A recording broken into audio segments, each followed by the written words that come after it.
हाँ से चालू करेंगे तो फिर चालू हो गया।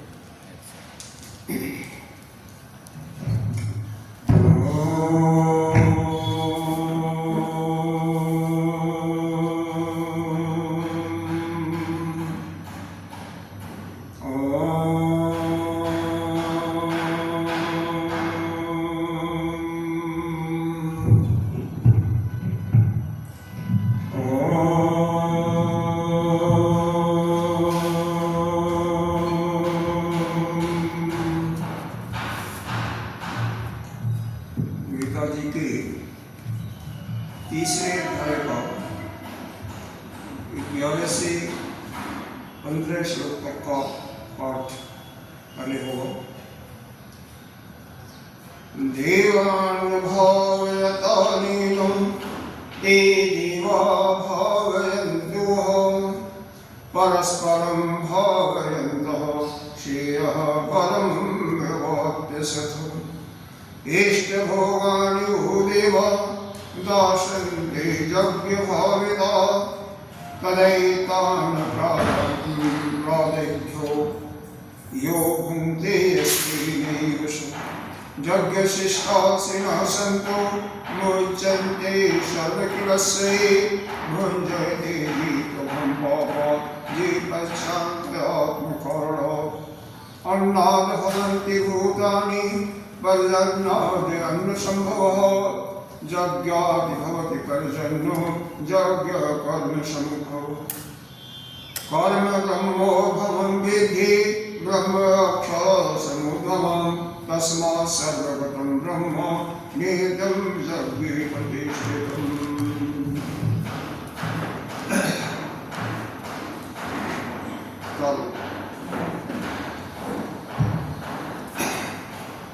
हम लोग श्रीमद् भगवद गीता के 10वें स्कंद में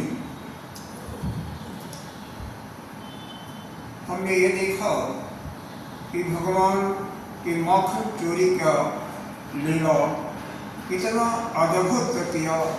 इस प्रकार से उन्होंने गोपियों को, माँ को और अपने पिता को रिझाया।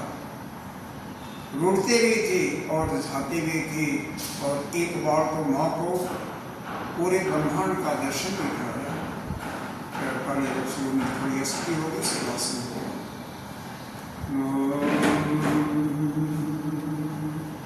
ओम सहनावतु सहनो भुनक्तु सवीर्यं करवावहै तेजस्विनावधीतमस्तु मा विद्विषावहै।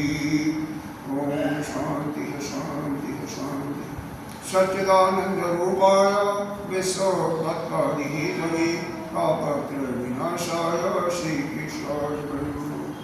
नारायणं नमस्कृत्य नरं चैव नरोत्तमं देवीं सरस्वती व्यासं ततो जगन्मुदीरये।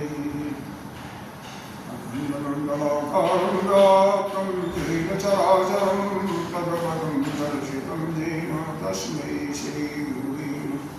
अज्ञानतिमिरान्धस्य ज्ञानाञ्जनशलाकया चक्षुरुन्मीलितं येन तस्मै श्रीगुरुवे नमः। गुरुर्ब्रह्मा गुरुर्विष्णुः गुरुर्देवो महेश्वरः गुरुसाक्षात् परं ब्रह्म तस्मै श्रीगुरुवे नमः।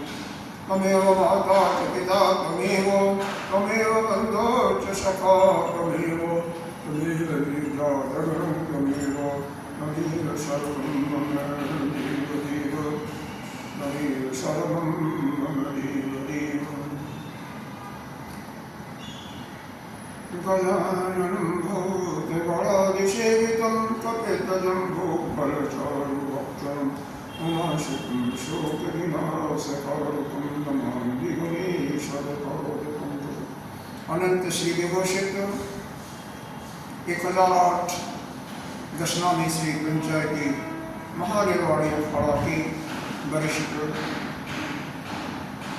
श्रोती वरिष्ठ महामंडलेश्वर एवं उत्तर प्रदेश समाज के अध्यक्ष सतदेव भगवान के चरणों में कोटि कोटि नमन वंदन। यहाँ के पीठाधीश्वर स्वामी भास्करान के चरणों में कोटि कोटि वंदन नमन। यहाँ के अधिष्ठापदे स्वयं कन्हई विराजमान हैं। पंडित जी भक्त मातृशक्ति सभी केंद्र पर विराजमान आत्मस्वरूप परमात्मा को नमन करते हैं। हम श्रीमद् भगवद गीता के 10वें अध्याय के 9वें श्लोक से, जहाँ पर भगवान उखल से बांधे जाते हैं और बाद में जमलार्जुन का एक वृक्ष था, उसको उखल के माध्यम से उखाड़ देते हैं और नर गोबर और मृगियों का उद्धार करते हैं। बहुत सुंदर कथा है। एकदा गृहदाशेषु यशोदानन्दरोहिणी कान्तरनियुक्ताशो निर्ममन्त स्वयं दधी। एक समय की बात है कि माँ यशोदा स्वयं दधी का मंथन कर रही थी। यशोदा जी सामंत की पत्नी हैं, सामंत उनके नंद बाबा हैं, गोकुल के बहुत सामंत थे, लाखों गायें हैं, हजारों नौकर चाकर हैं, लेकिन उनका भाव है, प्रेम है कि मैं अपने लाला को अपने हाथ से मथ करके मक्खन शुद्ध निकाल करके मत रही कह रहे हैं। साथ में भगवान के जो बाल लीला हुआ था, माखन चोरी इत्यादि का, उनका भी स्मरण करती जा रही है और गीत भी गाती जा रही है। ऐसा सुंदर होता है। कह रहे हैं सारे इसके बाद उनकी जो छटा है, उनकी सुंदरता है, उसका वर्णन किया गया है, तो उसमें ज़्यादा हम नहीं करेंगे। आगे देखिए क्या होता है। वहाँ पर एक थोड़ी गाय होती है जिसकी पूंछ कटी थी उनके गौशाला में। वह पिछले जन्म की एक सिद्ध महात्मा थे जो कि गाय के रूप में अवतरित हुए थे। भगवान उससे बहुत प्रेम भी करते थे, क्योंकि भगवान हमेशा अपने भक्तों से प्रेम करते हैं। उस गाय का ही दूध पीते थे। वह गाय का दूध उसका उबलने के लिए रखा गया था। उसने सोचा भगवान दूध पीने में इनको तृप्ति नहीं हो रही है, माँ का दूध और पी लें, ऐसा इनके अंदर भाव चल रहा है। दही भी मंथन हो रहा है और ये दूध पीते जा रहे हैं। उसने सोचा कि अगर सारा दूध माँ का यही पी जाएंगे तो हमारा दूध कौन पिएगा। तो उसने ठीक है, मैं इस जो अग्नि है इसी में अपने को समाप्त कर देती हूँ। ऐसा उसके अंदर भाव आता है और वह दूध उबलने लगता है, गिरने लगता है। और माता जी को तो दूध उबलते देख करके, गिरते हुए देख करके जल्दी से कढ़ाई को वहाँ रखती है और भाग जाती है दूध को बचाने के लिए, उसको उतारने के लिए। भगवान का एक ऐसा दिन है। अगर भगवान के तरफ जो नहीं देखा, भगवान चाहते हैं कि हमारे भक्त मेरे से ही बात करें, मेरे तरफ ही देखें और मेरे ही आराधना भी करें, सब कुछ मेरे से। आजकल संत भी यही चाहते हैं, जो करना हो, जो उनके बन गए हैं वो उन्हीं से करें, दूसरों से नहीं। दूसरों के पास जाएंगे तो अच्छा नहीं। लेकिन यहाँ पर परमात्मा तो अपने भक्तों का ख्याल रखते हैं और चाहते हैं कि सब मेरे लिए करें। जब जब माता यशोदा उनको अलग छोड़ा, उनसे अलग हटी, तभी जाकर के गोकुल में घटनाएं हुई। जिसमें पूतना आती है, पूतना के गोद में भगवान को देख करके अपना अलग चली गई, रोहिणी भी चली गई। भगवान को अलग सौंप दिया बिना जाने पहचाने। और वहाँ पर बाद में पूतना जो विकराल राक्षसी थी, है भगवान वो तो थी, इसलिए उसका नाश कर दिया। कभी भी यहाँ से हमें शिक्षा लेनी चाहिए। छोटा बालक हो, ये तो खैर 6 दिन की थी, बड़ा भी बालक हो, 2 साल 4 साल का, 5 साल का, 10 साल का भी, तो अपरिचित व्यक्ति से, चाहे वह स्त्री हो पुरुष हो, कभी भी अपने बेटे को या बेटी को नहीं देना चाहिए। अरे भाई कम से कम परिचय नहीं है तो उससे तो दूर रखो ना अपने को। एक दिन के लिए आया और से आपने ऐसा कह दिया तो फिर नुकसान तो होना ही होना। आगे चल कर जब कन्हैया ने करवट बदला था तो एक उत्सव बनाया था, उस उत्सव में भी बैठने के लिए जगह कम पड़ रही थी तो कन्हैया के जो खटोला होता है, कन्हैया का जो छोटी सी चारपाई थी और जैसे भी कहीं बड़ी होती है बच्चों की बना देते हैं, उसको बाहर छकड़ा था उसके नीचे रख दिया। कन्हैया को फिर वहाँ भी अच्छा नहीं लगा और लात से मारा। इसी पर एक राक्षस से बैठा हुआ था, नाम था शक्रासुर, उसका भी काम तमाम हो जाता।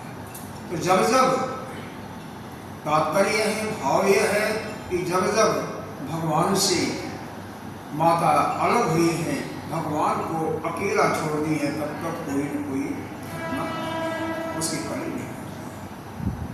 यहाँ भी भगवान चाहते थे, मैं दूध पी रहा था, माँ ने मेरे को क्यों छोड़ा, दूध क्यों नहीं पी? अरे भाई गाय का दूध गिर जाता तो क्या हुआ? बहुत क्रोधित हो गई।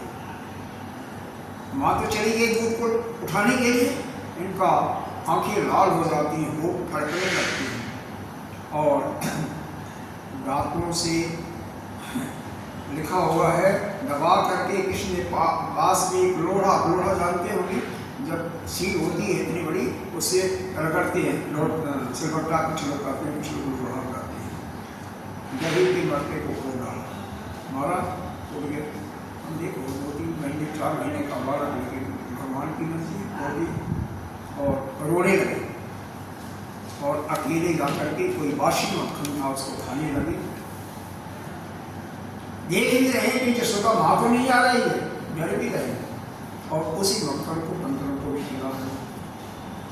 उनका तो भाव यह था कि तेता युग में बंदर भालू हमारी बहुत सहायता की है, उनको कुछ दे नहीं सका, अब यह हमारे पास संभव है तो इनको खिलाओ। वो भी छक गए। जब वो भी छक गए, धीरे धीरे माँ को देखते हुए जाकर के बाहर एक उखल जहाँ पर धान बड़ कूदते हैं उस पर उल्टा पड़ा हुआ तो उसी पर बैठ जाते हैं, क्योंकि माँ से तो नाराज है। ओ लोकांगधेरु परिवसितं नगारकामं ददतं सिद्धिस्थितं हे गमं चारविंशति क्षणं निरीक्ष पश्चात् श्रुतभागं वक्षणे। माँ को देख रहे हैं कि माँ अपने हाथ में छड़ी लेकर के मारने को आ रही है। अब क्या करें? वो घड़ी से कूद पड़ते हैं और भागते हैं। पीछे से माँ छड़ी लेकर के जा, रुक जा रुक जा रुक जा, दौड़ रही है। देखिए मोटा शरीर, अब बालक को दौड़ने में तेज होते हैं तो भाग गई। खैर जब ये हार जाती हैं, भगवान ने सोचा माँ पसीने से बिल्कुल तरोवर हो गई हैं, तरोतार हो गई हैं। अब माँ की पीठ में कहती हैं ठीक नहीं है और रुक जाती हैं। जब माँ पकड़ लेती हैं, स्वयं अपने आप ही माँ की पकड़ में आती हैं। माँ उनको बांधना चाहती है कि तेरे को घर से बांध देगा, लेकिन उस भगवान की कृपा है कि जो भी रस्सी फेंकती थी वो छोटी पड़ जाती थी।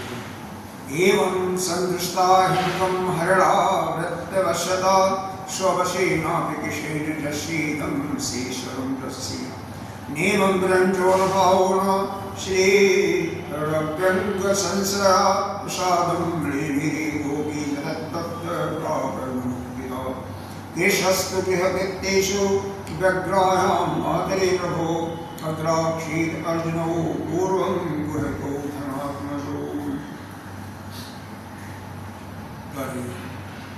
भगवान तो प्रेम के ही वशीभूत है।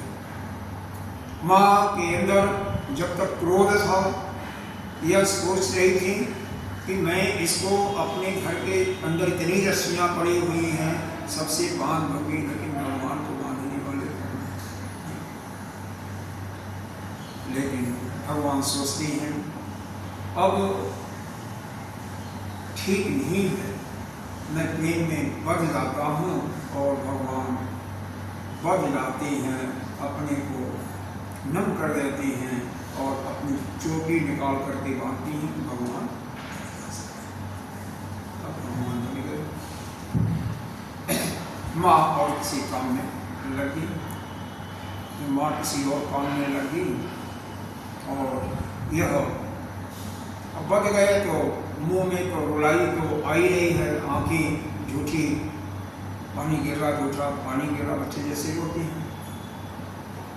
अब यहाँ पर परीक्षित एक प्रश्न पूछती हैं, क्योंकि शुक्रदेव महाराज कहते हैं नारद के श्राप के कारण यह जमलार्जुन नामक वृक्ष हुआ था। मतलब जमलार्जुन का मतलब अर्जुन के पेड़ के, अर्जुन का मतलब सीधा होता सरल होता है, दो वृक्ष इसमें जुड़े हुए थे, इसीलिए जुग्म करते हैं दो को, तो जमलार्जुन इसलिए नाम। वह प्रश्न पूछते हैं कि हे भगवान, यह दोनों वृक्ष, क्योंकि नारद जी थोड़ा सा हिंट देते हैं कि यह नल, कुंवर और मणिग्रीव नाम के दो कुबेर के पुत्र थे, जो कि श्राप के कारण इस जमलार्जुन के वृक्ष के रूप में भगवान के यहाँ, भगवान के आंगन में आए थे। उनका प्रश्न यह है कि कौन सा ऐसा घृणित कर्म किया था इन लोगों ने, क्योंकि भाई वरुण जी के पुत्र थे, अरे कुबेर के, कुबेर को देवता है, देवताओं के खजांची हैं, कैशियर हैं, तो उनके पुत्र को भी तो अच्छा मतलब स्वर्गीय हैं, देवता हैं, तो उनको ही बस आप करें तो अच्छा उनका संस्कार भी होना चाहिए, गलत काम उनसे कैसे हो सकता। तो कहते हैं ऐसा है, सुखदेव जी कहते हैं जवानी में सब कुछ हो जाता है। रुद्राशा अंचलो भक्ता सुचित्तो धनधात्मजो कैलाशो पवनीरग्नि मंदाकिन्यामुरुकुरु वारुणी मदिरा पीत्वा मदाघूरितलोचनो श्रेयजले प्रमुखायभ्ये चरित पुष्पते बने। यह दोनों पुत्र नल, कुंवर और मणिग्रीव बहुत कुबेर के लाडले पुत्र थे, क्योंकि उनके पास धन की किसी चीज़ की कमी नहीं थी। वैसे देवताओं के यहाँ देवलोक में कोई सभी लोग गंध लेकर के ही उसी में तृप्त रहते हैं, खाना पीना कुछ नहीं होता है वहाँ पर, तो बस न कोई अकाल मृत्यु होती है, सब कुछ ठीक होता है। और क्या भगवान से इतना प्रेम करते थे जैसे इनकी गिनती भगवान के अनुचरों में होने लगी। शिव जी की वहाँ कैलाश पर्वत भगवान का निवास स्थान है, क्योंकि कुबेर के भगवान शिव बहुत बड़े मित्र थे, बहुत कुबेर अपने को शिष्य को मानते थे, लेकिन भगवान को मित्र भी करते थे, भगवान भी इनको मित्र करते थे। और होता क्या है, वहाँ पर एक मानसरोवर भी है, और जो गया होगा देखा होगा, उनको गए देखी, तो वहाँ पर यह मदिरा पी करके ऐसे लिखा हो, वारुणी मदिरा पीत्वा। देख लो, देवता के ये सब युवावस्था में सब कुछ होता है, इसीलिए अपने बच्चों को, चाहे बेटा हो बेटी हो, कम से कम जब तक उसके पास इतनी बुद्धि नहीं हो पाती है कि अमुक कार्य करने से हमारा हित होगा या अनहित होगा, और विशेष करके 14 साल की अवस्था से लेकर के जब तक वो अपने पैर पर खड़ा नहीं होता है, बालक है या बालिका है, उसका विशेष ध्यान रखना है। उसकी किसका साथ कर रही है, वो कर रहा है, क्या खा रहा है, कैसा क्या है। क्योंकि भोजन का और मन का बहुत गहरा संबंध। अगर सात्विक भोजन कोई करता है, जो गीता जी के ही भोजन के कई प्रकार दिए गए 18वें अध्याय में, कोई सात्विक भोजन करता है। सात्विक भोजन का मतलब ताजा बना बनाया भोजन, गेहूं, चावल, हरी सब्जी इत्यादि, मिर्च मसाला न के बराबर, हल्का सा स्निग्ध करते हैं, मतलब घी चिकने, हल्का सा। तो इसके साथ जो भोजन करता है और क्वांटिटी में थोड़ा करता है, वह सत्वगुणी रहता है। सत्वगुणी होगा तो उसका मन भगवान में लगेगा, पूजा पाठ में लगेगा, और साथ ही साथ जो भी सात्विक ग्रंथों को पढ़ने में लगेगा। अगर नहीं, वही 56 प्रकार के व्यंजन खाएगा, तस्में, पूरी, चटपटा, दाल, सब्जी इत्यादि, तो उसका मन क्या होगा, रजोगुणी होगा। रजोगुणी का मतलब चंचलता मन में आएगी। तो अभी एक काम पूरा नहीं हुआ, एक काम कर रहा, उसको छोड़ करके दूसरा काम करने का मन करेगा, दूसरे को छोड़ करके तीसरा, तीसरे को छोड़ करके चौथा। पूरा होती किसी की नहीं होती है, काम इस प्रकार से यह करते रहते हैं। मार मार इत्यादि में ज्यादा मन लगेगा। अगर बासी खाएगा, मदिरा पिएगा, उसमें देखो लहसुन, प्याज, ये चाय भी काफी भी उसी में आता है, यह भी कमसी में आता है। हाँ, आता है, कमसी में आता है। और हाँ, जूठा या बहुत देर का पका हुआ भोजन ऐसा करेगा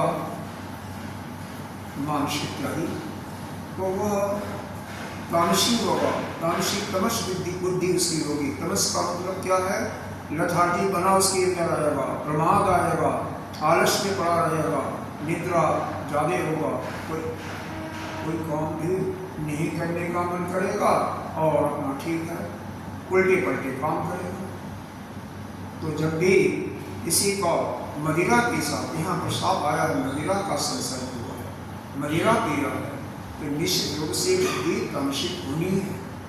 और तामसिक हुई तो ज्योतियों के साथ में वहाँ पर समुद्र में क्या कर रहे हैं, नदी में क्या कर रहे हैं, मंदाकिनी एक नदी है, उसके कैलाश पर्वत के बीच में वहाँ पर विहार कर रहे हैं। और कैसे, नशे के कारण बहुत से स्त्रियों के साथ गाना बजा रही हैं और उनके सामने क्या है, उस जल के भीतर उनके साथ घुस जाते हैं। और जैसे हाथियों का जोड़ा हाथियों के साथ जल पीड़ा करता है, वैसे ही उन ज्योतियों के साथ तरह तरह की पीड़ा करने लगती हैं। जद इच्छया च देवर्षि भगवान तत्र कौरवः अपश्यनार्भौ देवो क्षीरौ समुद्धत तम दृष्ट्वा वीर्ता देभ्यो विवस्त्रा शापशंकिता वासांसिकयतु शीघ्रं विवस्त्रौ मे तौ दृष्ट्वा मदिरामत्तौ श्रीमन्दाधौ सुरात्मजौ तयो अनुघार्थं शापं दाश इदं जगो। हे परीक्षित, सुखदेव जी कह रहे हैं, भाग्य की बात से उधर से नारद भगवान आ रहे थे। उन्होंने जब जक्षों को इस प्रकार से देखा, समझ लिया कि इस समय यह मतवाले हो गए। वह जो अप्सराएं थी वह भी वस्त्रहीन थी, लजा गई। सांप के डर से उन्होंने तो झट से अपने कपड़े बदल लिए, परंतु यह दोनों जो थे, जो बालक थे, नीलगी और मणकुबर, कपड़ा भी बदलने का तो जैसे पेड़ के जैसे थे, खड़े रहे। नारद जी को गुस्सा आता है, श्राप दे देते हैं, जाओ तुम दोनों वृक्ष बन जाओ। जब श्राप देते हैं, ये दोनों उनके चरणों में गिर पड़ते हैं, भगवान मेरे को क्षमा करो, मैं नशे में था, मैं अपने आप से बाहर था, मैंने आपको देखा जरूर, लेकिन मैंने बहुत बड़ा अपराध किया, मेरे को ऐसा नहीं करना चाहिए, मेरे को। उन्होंने कहा ठीक है। देखो, संत के अंदर संत का स्वभाव होता है, उनका गुस्सा जो होता है ना, जैसे जल में जल का बुदबुदा होता है, समुद्र में आता है और तुरंत शांत हो जाता है, वैसे जल के बुदबुदे से उनका शांत हो जाता है। उन्होंने कहा ठीक है, तुम पर मैंने कृपा किया, तुम्हें दीक्षित बनना होगा। 100 वर्ष के बाद जब भगवान द्वापर में आएंगे और तुम उनके आंगन में ही जमराजुन के वृक्ष होगे और उसके बाद वो तुम्हारा उद्धार। इसीलिए भगवान वह जो जमराजुन नामक वृक्ष था, अपने बधे के ऊपर से भगवान अपने भक्तों पर भी बहुत प्रेम करते हैं। दूसरी बात भगवान के अंदर यह है कि हमारा भक्त नारद के प्रिय भक्त थे, नारद के मुंह से निकला कि भगवान उद्धार करेंगे, इसे हमें उद्धार करना ही है। इसी प्रकार से भक्त प्रहलाद का सतयुग में एक बार उसका पिता हिरण्याक्ष ने पूछा था, अरे हिरण्यकश्यप ने पूछा था, तेरा भगवान के इस कंबे में भी है? उन्होंने कहा इस कंबे में भी हमारे भगवान हैं, कण में हैं। और जब उस पर एक जोर से वज्र मारता है तो भगवान अपने भक्त की बात को सच करने के लिए खंबे को फाड़ करके नरसिंह भगवान के रूप में अवतरित हो जाते हैं और उसी प्रकार से नारद के वचन को सत्य करने के लिए यहाँ पर वह भगवान ऊखल को छोटे बालक थे, धीरे धीरे वृक्ष के अंदर ले जाते हैं और थोड़ा सा टेढ़ा करके खींचते हैं कि वृक्ष बढ़ जाता है। उसी में यह दोनों साप खत्म हुआ, इनकी कृपा हुई भगवान की। दोनों जो है नर भुवर और मणिग्रीव सुंदर चक्ष के रूप में प्रस्तुत हो। और यहाँ पर उन्होंने प्रार्थना किया है, उसको बहुत ही सुंदर प्रार्थना है, उसको सुनिए।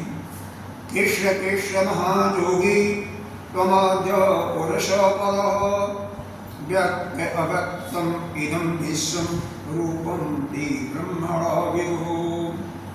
हे सच्चिदानंद स्वरूप परमात्मा, आप सभी को अपनी ओर आकर्षित करने वाले परम जोगेश्वर कृष्ण को आप इस प्रकृति से अतीत और अच्छी तरह से परिचित हो और स्वयं पुरुषोत्तम।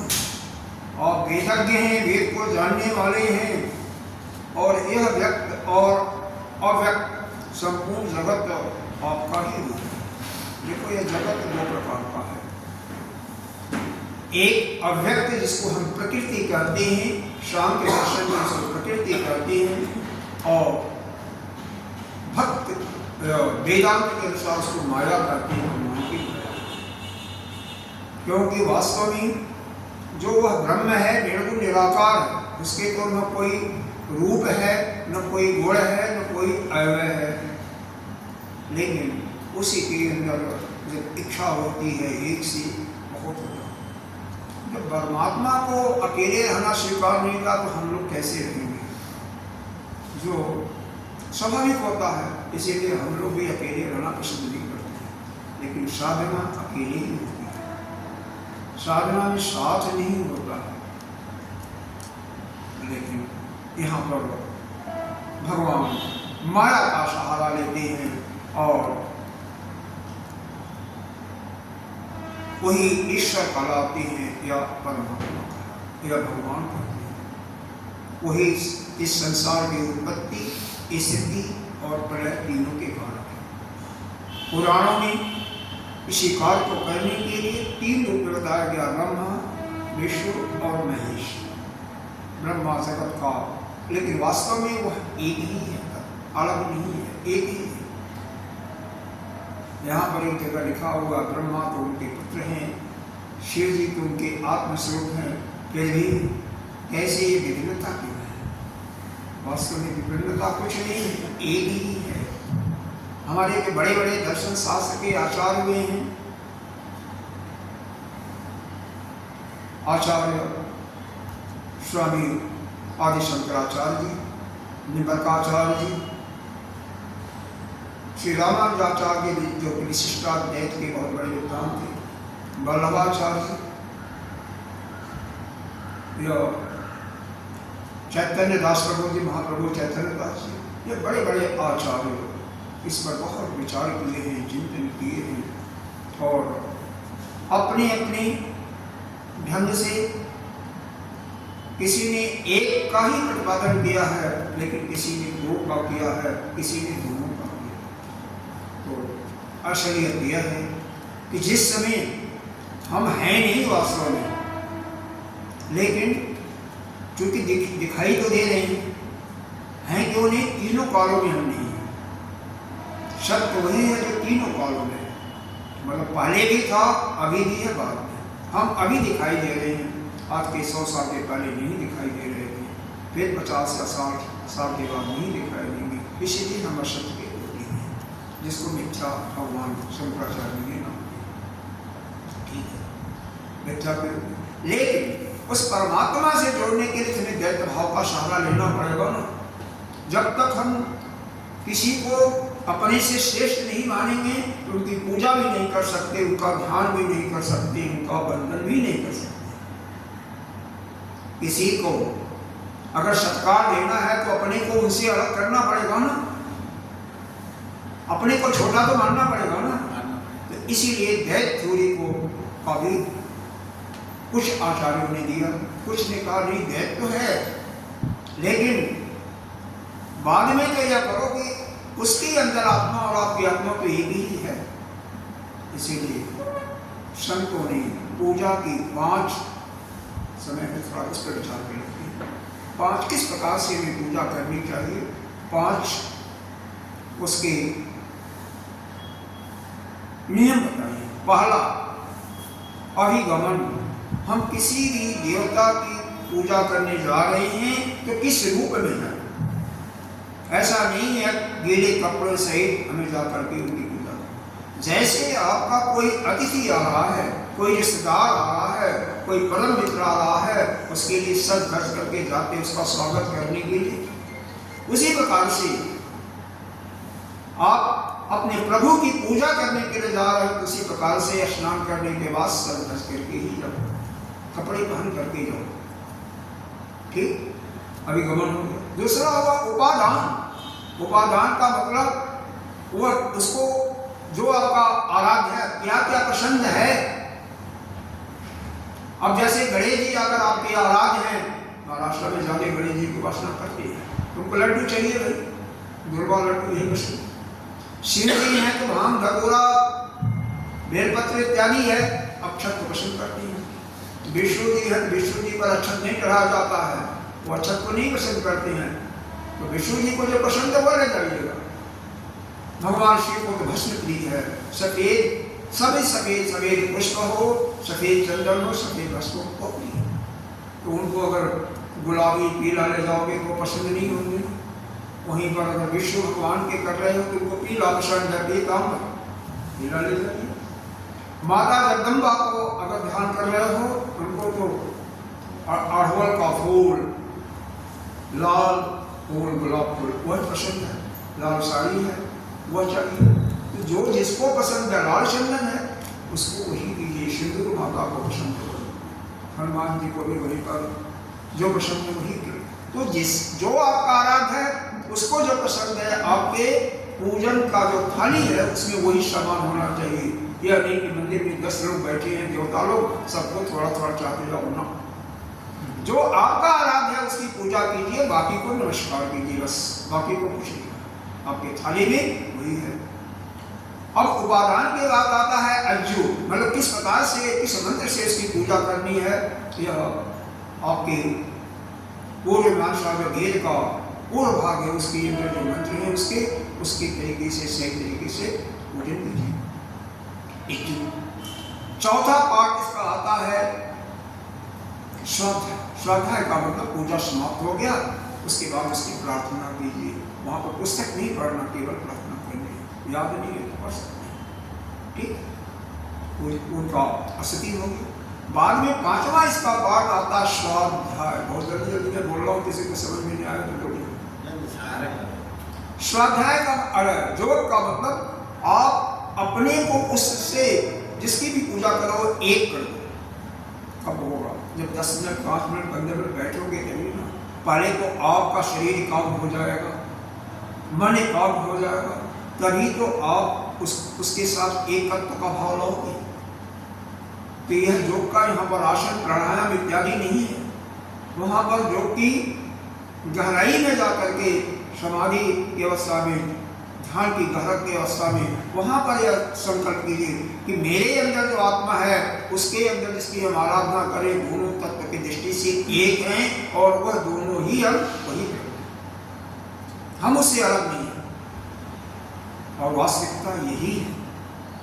इस प्रकार से इस संसार में जो कुछ है, ईशावास इदं सर्वं जगत् किंचित् जगत् भगवत्। ईशावास उपनिषद जो कि शुक्ल चतुर्वेद का एक उपनिषद है, 40वां अध्याय पूर्णिमासा के अंतर्गत मंत्र भाग में दिया हुआ है कि जो कुछ है सब ईश ही है। इस संसार के, इस जगत की सत्ता करने वाला वो एक ही तत्व है और कोई नहीं, इसके अलावा कोई नहीं। हम तो सिर्फ दिखाई दे रहे, प्रतीति हो रही है कुछ। तो इस प्रकार से जो भी आराध्य आता है उसकी ही प्रार्थना करो, उसकी स्तुति करो, उसी को जो पसंद है वही खिलाओ।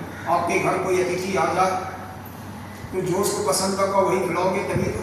अगर मान लो उसको प्यास लगी है, लड्डू दोगे, दक्षिणा भी दोगे, बर्फी भी दोगे, कलाकंद भी दोगे, तो वो खुश तो नहीं होगा ना। लेकिन केवल एक गिलास उसको पानी दे दोगे तो तृप्त हो जाएगा। तो जो जिसको प्रिय है वही दोगे को वो खुश भी होगा और आपको आशीर्वाद भी मिलेगा। इतना तो जानना समझना ही चाहिए किसको क्या प्रिय है। वही भगवान शिव को तुलसी का दल नहीं चढ़ाता है, भगवान विष्णु को तुलसी का दल बिना तो सब अधूरा रह जाता है। मंजरी चढ़ा सकते हैं भगवान शिव को। तो जो जिसको प्रिय है वही सामान आपके अंदर होना चाहिए, ठीक है। कम से कम पूजा में 2 मिनट में नहीं होता है, अपना मन एकाग्र करने के लिए कुछ समय लगता है। वहाँ पर बैठिए। हमारे यहाँ शुरू से सिस्टम है, नियम है, हमारे पिता बाबा इत्यादि करते थे। कहीं भी तीर्थ स्थान में जाइए तो पहले दिन भूखे रहिए, मत खाइए, सब उसे सुनिए। उसे दिन करके खेत से करके मतलब स्नान इत्यादि करके वहाँ पर बैठ करके उनका ध्यान कीजिए। पूजा अर्चन करने के बाद ध्यान करके बैठिए। बहुत जल्दी भी है तो भी आप उनको नमस्कार करने के बाद बैठो कुछ समय तक। नहीं जगह है तो जोड़ी पर बैठो तो सही। बैठने का मतलब 2 होता है, जो संतों का जो रज है, ऋषियों का वहाँ पर रज होगा, उसका स्पर्श होकर के आपका कल्याण करेगा। दूसरा यह अपने को उस परमात्मा से जोड़ने का काम, एकत्व स्थापित हो, अपने चित्र को उसके अंदर दिखा। बिना उसके काम नहीं चलता। यह प्रार्थना सुन लो, थोड़ा सा 2-4 श्लोक में समय है, उसके अंदर कर देते हैं। त्वमेव सर्वभूतानां देह स्वात्म इंद्रियेश्वर, त्वमेव कालो भगवान विष्णु अव्यय ईश्वर। तुम्ही काल हो, तुम्ही अव्यय ईश्वर हो, तुम्ही समस्त प्राणियों के शासक भी हो। तम महान प्रकृति सूक्ष्म सततम ओमयी, तमेव पुरुषो अध्यक्ष सर्वक्षेत्र विकालवित्। तुम्हें सत्य गुण रजोगुण तमो रूप तुम्ही हो। आप ही जितने भी संसार में स्थूल प्राणी हैं, सूक्ष्म प्राणी हैं, सभी के शरीरों के कर्म भाव और धर्म उनके सत्ता को जानने वाला है। आप क्या सोच रहे हो, क्या मन विकार है, और सब मालूम है। किसको मालूम होगा? जिसकी सत्ता प्रकृति से जुड़ी हुई है। उस हिरण्यगर्भ से जो जोड़ रखा है अपने को, महातत्व से जोड़ रखा है, वो बता सकता है। इसका सबका साक्षी क्या करना, क्योंकि सबके अंदर एक ऐसी सत्ता है जो सभी में इक्वल है, बराबर है, हर एक में। और उसी की शक्ति से आप चलते हो, बोलते हो, आपका भोजन पर बसता है, सारा काम उसी की सत्ता से। आप कुछ करने वाले नहीं हो। इस भ्रम में मत रहो कि हम करते, हमने किया। आप किसी बच्चे को पढ़ा करके कहते हो मैंने पढ़ाया तो पढ़ा, अरे आप कौन पढ़ाने वाले हो, आप करने वाले नहीं। गीता जी में भगवान ने साफ स्पष्ट शब्दों में कहा, प्रकृति क्रियमाणानि गुणैः कर्माणि सर्वशः अहंकारी विमूढ़ात्मा कर्ता अहम एव। प्रकृति जो है अपने गुणों के अनुसार, बाद में आया 24 गुण, उन गुणों के अनुसार ही सारे कर्मों को अपने आप करती है। उसके अंदर आपकी 10 इंद्रियां भी होती है, तो इंद्रियां आप नहीं हो, आप तो सही इंद्रिय से अलग हो। अपने को मत मानो कि हमने किया है, वह इंद्रियां कर नहीं है, मन कर रहा है, बुद्धि कर रही है, आप नहीं, आपको अलग, अपने को अलग मानो। जो घमंडी होता है मद में, अहम में, और मूढ़ होता है, विमूढ़, बहुत विशेष प्रकार से मूढ़, वही करता मैंने किया। वास्तव में जो भी आता है इस संसार में, चाहे आपका बेटा हो, पोता हो, पोती हो, बेटी हो, पत्नी हो, सब अपने अपने भाग्य को लेकर के आते हैं और उसी का सेवन करते हैं। आप कुछ नहीं करते। इसलिए कम से कम आज से आप अपने को कर्तापन का मान जाओ। कोई आपको 2 रोटी दे दिया या सत्कार किया, वह नहीं करना। आपके पूर्व जन्म के अनुसार जो कर्म ले करके आए हो, जो भाग्य लेकर के आए, वो भाग्य करना रहा है, उसके कारण आपको जहाँ से आपका लेना देना होगा वो बराबर होता जाएगा। कोई देने वाला नहीं है, कोई लेने वाला नहीं। जो देगा भी वो अपने के लिए देगा, क्योंकि इस प्रकृति का नियम है, अगर आप किसी को फूल भी दोगे तो उसका 10 गुना आपको मिलेगा। किसी को 1 रुपया भी चढ़ाओगे, 10 रुपया आपको कहाँ से आएगा, परमात्मा वह जानेगा। गीता जी के 18वें अध्याय का 5वां श्लोक क्या है? यज्ञ दान तपः कर्म न त्यजेत, यज्ञ दान तपः कर्म न त्यजेत कार्यमेव तत्। यज्ञ दान तपश्चैव पावनानि मनीषिणः। यह यज्ञ दान और तपस्या, यह पावनानि मतलब आपके अंतःकरण को पवित्र करते हैं, शुद्ध करते हैं। मनीषिणः विद्वान लोगों का, जो ज्ञानी है, ज्ञानी संतों का यह कहना है। इसलिए जब तक जिंदा हो यह करते रहना चाहिए। जब विधान अपने अनुसार यह अपने लिए कर रहे हो, दूसरे के लिए नहीं कर रहे हो। कोई सोचा कि हमने किया तो यह, अरे आप कौन करने वाले हो? जो कुछ किसी को मिलता है वो उसके ही प्रारब्ध के अनुसार मिलता है, किसी को कोई देने वाला नहीं है। तस्मै तुभ्यं भगवते वासुदेवाय वेदसे आत्मबोध गुणे छन्महिने ब्रह्मणे वद। समस्त प्रपंच के विधाता भगवान वासुदेव को हम नमस्कार करते हैं। इस प्रकार से इन जमला क्या बोलता है, नरकुबर और नरगीर भगवान की प्रार्थना करते हैं। नमः परम कल्याण, नमः परम मंगलम, वासुदेवाय शांताय जगुनामते नमः। हे परम कल्याण स्वरूप आपको नमस्कार है, परम मंगल स्वरूप आपको नमस्कार है, परम शांत सबके हृदय में विहार करने वाले जगवंश शिरोमणि आपको नमस्कार है। मेरे अपराध को क्षमा। भगवान की प्रार्थना जगह जगह है। 7वें अध्याय में, 6ठे अध्याय में भी जब प्रार्थना किया है, किसने किया है? वहाँ पर एक 6ठे स्कंद में, 7वें स्कंद में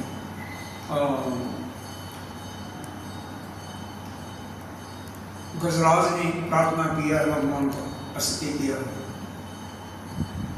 तब जब उसको एक उसके अंदर, नदी के अंदर एक ग्रह ने उसके पैर को पकड़ लिया था। भगवान का स्तुति करता है। कैसे एक कमल का फूल वहाँ पर मिलता अपने सुर से भगवान को अर्पित करता। भगवान तो प्रेम के भूखे हैं, किसी चीज के भूखे नहीं। अरे उन्हीं के द्वारा तो दी गई इस प्रकृति में सब कुछ है, हमने थोड़ी बन दिया, उन्हीं के द्वारा है। और इसीलिए कहते हैं वस्तु को देते तुम्हारा ही, तुम्हें को समर्थन। हम अपने आप को कुछ करने के सामर्थ्य ही नहीं हमारे अंदर। हमारी शक्ति जिसे हम कर्म करते हैं वो भी तुम्हारी दी हुई शक्ति है, और वही हम आपको दे रहे हैं। हम अपने पास से कुछ नहीं दे सकते, और उसको आप स्वीकार करो। यहाँ पर कहती हैं भगवान उनको क्षमा तो पहले से ही भाव था, तभी तो क्षमा हुआ था। भगवान की प्रतिमा करते हैं और प्रतिमा करके अपने लोक हो जाते हैं, भगवान के सूक्ष्म रूप में आ जाते हैं। और फिर आगे की कथा अब कल होगी, क्योंकि यहीं पर समय समाप्त होता है। आपको विराम देते हैं कथा का। ओम पूर्णमदः पूर्णमिदं पूर्णात् पूर्णमुदच्यते पूर्णस्य पूर्णमादाय पूर्णमेवावशिष्यते। ओम शांति शांति शांति। एक जो भजन कोई गाने वाला है तो गा सकता है।